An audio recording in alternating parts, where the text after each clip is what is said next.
হজরত ইয়ারউদ্দিন খলিফা মির্জাগঞ্জের প্রখ্যাত সাধক ওলিয়ে কামেল হজরত ইয়ারউদ্দিন খলিফা রহমাতুল্লাহ আলাইহে।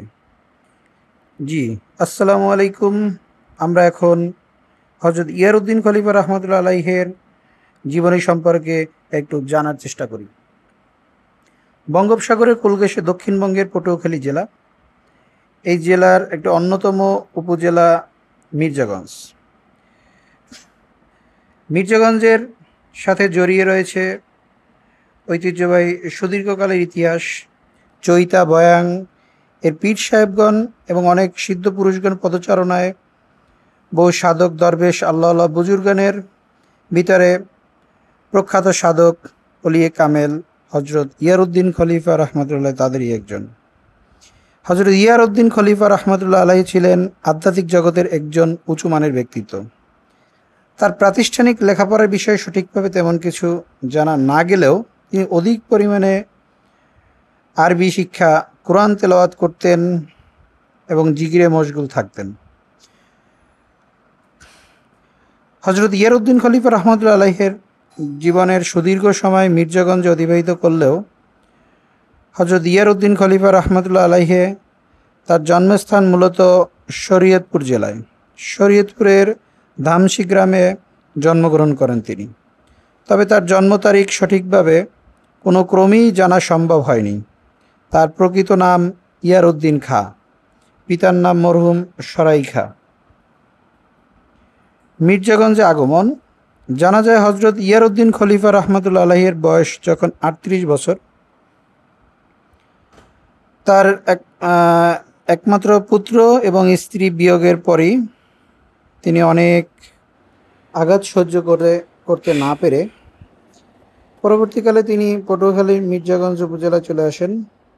এখানে এসে তিনি দর্জির কাজ, টুপি, জামা এগুলো সেলাই করে জীবিকা নির্বাহ করতে থাকেন।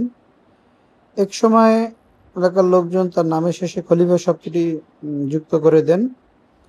এভাবেই তিনি ইয়ারউদ্দিন খলিফা নামে প্রসিদ্ধি লাভ করেন। পরবর্তীতে তিনি দর্জি কাজের পাশাপাশি মুদি, মনোহারি ইত্যাদির ব্যবসায় যুক্ত হন। ইয়ারউদ্দিন খলিফা রহমতুল্লাহ আলাইহি ব্যবসার উদ্দেশ্যে মির্জাগঞ্জ, শহীদখালী, বিগাই, কাকড়াবুনিয়া আশেপাশের বিভিন্ন হাটে গমন করতেন। তার গমনের জন্য তার একটি ভাঙাচোরা নৌকা ছিল।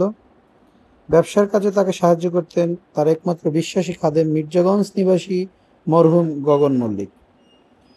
হজরত ইয়ারউদ্দিন খলিফা রহমতুল্লাহ আলাইহি তার ব্যবসায়ে তার দোকানে বসেও তিনি কোরআন শরীফ তেলাওয়াত এবং জিকির আজগারে ব্যস্ত থাকতেন।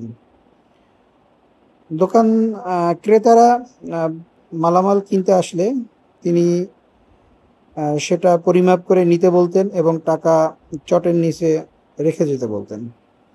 এভাবে যদি কেউ তাকে ঠকানোর চেষ্টা করত, লোকজনের হাতে ধরা পড়লে সেটা তাদেরকে নিষেধ করত যে তাকে এভাবে বলো না, তারা লজ্জা পাবে।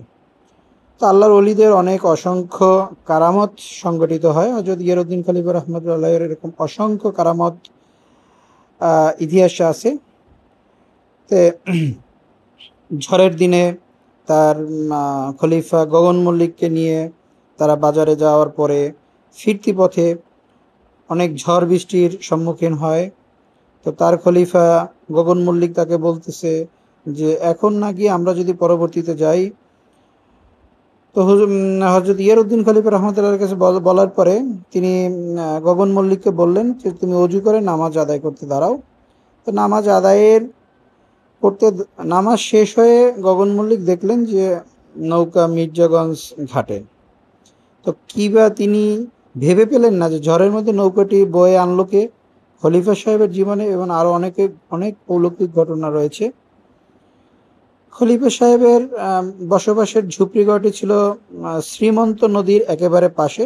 যে আমরা যে নদীটি দেখতে পাচ্ছি সেই নদীটির নাম শ্রীমন্ত নদী। এটি পায়রা নদীর সাথে সংযুক্ত। তো কোনো একটি বিষয়ে ফারিদ দারোগা মেসের আহমদ খলিফা সাহেবকে ভুল বুঝে বসলেন এবং তাকে ভণ্ড ফকির ইত্যাদি বলে গালাগালি করেন। তো ওই দিন রাতে দারোগা সাহেবের শরীরে ভীষণ যন্ত্রণা হয় এবং রাতে ঘুমাতে পারেননি। পরবর্তী দারোগা মেসের আহমদ একদিন তাকে স্থানীয় শ্রীমন্ত নদীর অপর তীরে দেখার পরক্ষণেই আবার তার বাসগৃহের সামনে নদীর ঘাটে অজু করতে দেখে তার ভুল ভেঙে যায়। এ ঘটনা প্রত্যক্ষ করার পরে তিনি তার কাছে যান এবং নিজের অন্যায় আচরণের জন্য আন্তরিকভাবে ক্ষমা প্রার্থনা করেন। খলিফা সাহেব রহমতুল্লাহ তাকে বুকে জড়িয়ে নেন এবং এই ঘটনা কাউকে না বলতে অনুরোধ করেন। ঘটনাটি ছিল হযরত ইয়ারউদ্দিন খলিফা সাহেবকে শ্রীমন্ত নদী পায়ে হেঁটে পার হতে, পানির উপর থেকে পায়ে হেঁটে পার হতে সেটা দেখেছিলেন সেই দারোগা মেসের আহমেদ। এরকম আরো অনেক ঘটনা আছে। ইঞ্জিন চালিত নৌযান ইয়ারউদ্দিন খলিফা রহমতুল্লাহ মাজার প্রাঙ্গণ থেকে যাওয়ার সময় স্লো করে, মানে অনেক গতি কমিয়ে অতিক্রম করে, এটা নিয়ে অনেক ঘটনা আছে।